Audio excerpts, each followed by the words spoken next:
trouve que c'est un remaniement au minima. Et c'est un remaniement effectivement qui a été fait dans la précipitation parce qu'on sent clairement que le président de façon n'était pas prêt à faire un remaniement.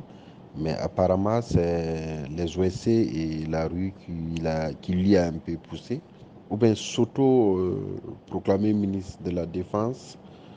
Euh, je pense que c'est un symbole fort et aussi c'est une manière d'assumer pleinement les fonctions, dans la lutte contre le terrorisme et d'assumer les décisions qui seront prises, d'assumer soit la victoire et aussi soit l'échec si ça ne marche pas. Et à mon avis, ça lui permettra de savoir exactement qu'est-ce qui se passe au sein de l'armée parce que le problème qui se pose, c'est l'armée a un réel problème. Et ensuite, ça va lui permettre de prendre des décisions idoines, des décisions beaucoup plus précises pour pouvoir organiser cette armée-là qui a besoin de leaders et qui a besoin de vrais chefs pour pouvoir atteindre ses objectifs.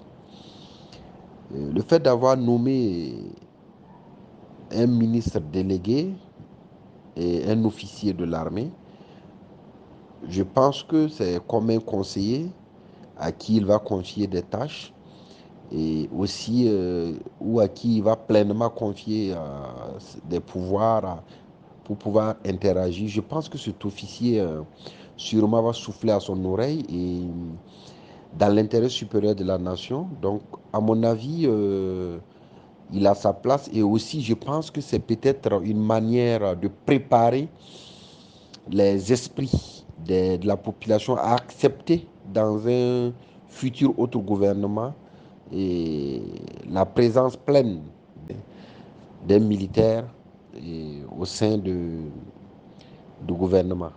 Donc c'est stratégique et aussi c'est nécessaire parce que lui en tant que civil, c'est pas évident qu'il puisse connaître tous les contours. Donc ça va lui permettre de l'éclairer et aussi c'est une forme de préparation et pour que les militaires puissent entrer doucement dans la sphère politique.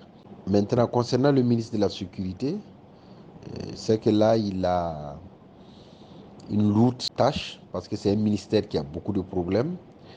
Et je sais aussi qu'il s'y connaît sur les questions sécuritaires. Et donc, il est fort probable effectivement que, avec ses talents de diplomate, qu'il arrive à rassembler les deux entités que sont la police et la gendarmerie dans un premier temps et aussi réconcilier les policiers entre eux et pour permettre d'engranger des résultats et de résoudre les problèmes sous-jacents qui ont miné ce département depuis longtemps. Donc à mon avis, il a toutes les cartes. C'est un diplomate et aussi s'il connaît les questions sécuritaires, donc il sera à mesure pour moi de résoudre le problème. Pour le moment, on ne peut qu'attendre et observer.